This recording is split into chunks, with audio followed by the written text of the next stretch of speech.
Θα μου επιτρέψετε να πω δύο λόγια για το σύλλογό μας. Ο σύλλογος των Αστεριών Άγιος Παντελεήμονας είναι εκ των αρχαιοτέρων. Έχει ιδρυθεί το 1962. Ορισμένοι προσπαθούν να μας μιμηθούν. Δυστυχώς είναι κακέκτυπο το να μιμήσει. Το να δημιουργείς είναι πάρα πολύ ωραίο. Και επειδή όταν εγώ ξεκίνησα να γίνω πρόεδρος πριν 20 χρόνια, εκκλησίες δεν λειτουργούσαν. Ξεκίνησα να λειτουργεί κάθε Κυριακή ο Άγιος Παντελεήμονας. Μετά ξεκινήσαμε εκδρομές. Μετά ξεκινήσαμε εκδηλώσεις, όλα αυτά τα διάφορα, και είδα από πίσω μου μιμητάς. Εγώ εύχομαι όλοι οι σύλλογοι να πάνε καλά.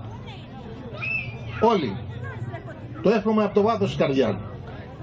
Δεν έχω τίποτα με κανέναν. Άλλοι έχουν με μένα, εγώ δεν έχω τίποτα με κανέναν. Καλώς στη Λίτσα. Ο πρώην δήμαρχος ο Βαγγέλης ο Αγαπίου μας τιμά με την παρουσία του. Βαγγέλη μου, καλησπέρα. Άρη, καλησπέρα. Ο Άρης ο Ζωή. Πού πάτε, παιδάκια?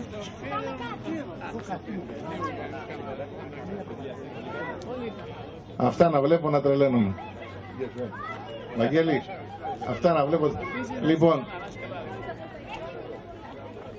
ήθελα να πω ότι ό,τι και να γίνει, εμείς θα επιβιώσουμε, όπως επιβιώνουμε τόσα χρόνια.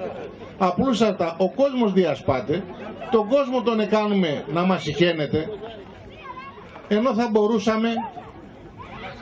θα μπορούσαμε κάλλιστα να έχουμε αρεστή συνεργασία. Δεν βρίσκω το λόγο γιατί έχουμε διαμάχη. Και γιατί να λέμε ότι ο Κοκολάκης πρέπει να τον παρατάτε. Αυτός έχει στην εκκλησία. Μακάρι να είχαν και άλλη εκκλησία. Καφενεία να μην γίνονται. Εκκλησίες σας γίνονται. Να μαζεύουμε το κοσμάκι.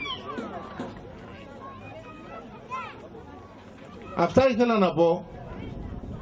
Και επειδή εγώ αγαπάω όλο τον κόσμο, Γιάννη, τους λέω, Γιάννη, ξεκινάμε. Αρωνάκης.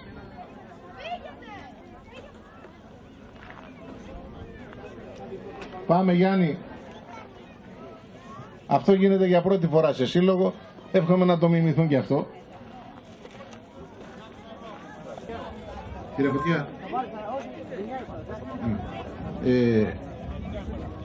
Πρέπει να πω ότι εγώ έστειλα φάξ και τους κάλεσα όλους. Δημάρχους, αντιδημάρχους, βουλευτάς, του Πασόκ και όλους. Όσοι θέλουνε μας τιμούν. Όσοι δεν θέλουνε πάλι είμαστε φίλοι. Υγεία, πάνω απ' όλα. Γιάννη, πάμε.